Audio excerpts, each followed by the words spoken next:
Alright, so here we have Chris working snatch out of the blocks from earlier in the month. I think it was 2 Saturdays ago we did this. This day we had it set up so that the blocks were trying to create that bar at hip height, so we're trying to simulate going out of position 1 out of the blocks. So as we see here, Chris is not in a bad position there. The bar looks like he's got it set up at the right height, so it's right there in that hip crease, and he's in a good position there. Now, what we want to do is kind of pre-tension the shoulders and the hamstrings and everything right there, and then go explode straight up out of that position. All right, but what you see Chris do here is he kind of dips down right there to try and create a little bit of space so that he can get that stretch reflex and so that he can kind of get a little more upward momentum on the bar. And that's not what we want. What we want is to pre-tension things and have to force ourselves to explode right from there. That's kind of the point of the drill. So when we go out of the blocks today, don't dip like that, okay?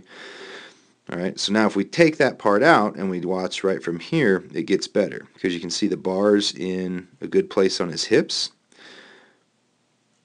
You can see he does reach full extension right there. Knees and hips are all the way open, and if we were exactly on the side, I think we'd see that his shoulders are getting a little bit behind his hips, which is what we want. He could exaggerate that arch a little more, but this is pretty good.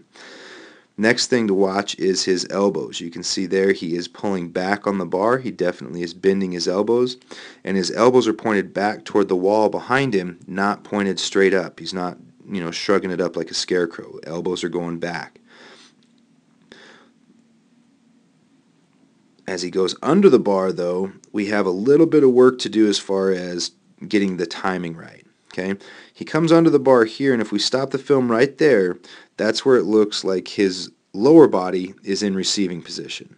Okay, so he's gotten his hips down. He's kind of set his feet, hips, lower body's ready to receive the bar there, but upper body's lagging behind a little bit. Okay, his head is looking up, which at this point it shouldn't be. At this point you should be thinking about pushing that head through forward like on a kettlebell swing.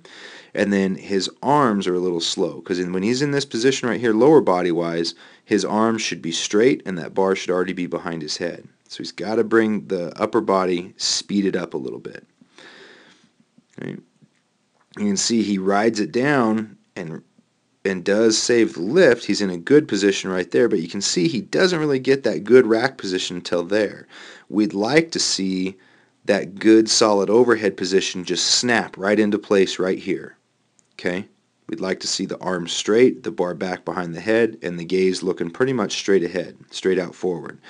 He does kind of ride it down, press the bar a little bit, and get into a pretty solid position right there. But again, we'd like to see that snap right into position as soon as he goes under the bar. Right? And then he stands up with it. So not a bad rep. Okay, some things to work on, but also some things that are pretty good.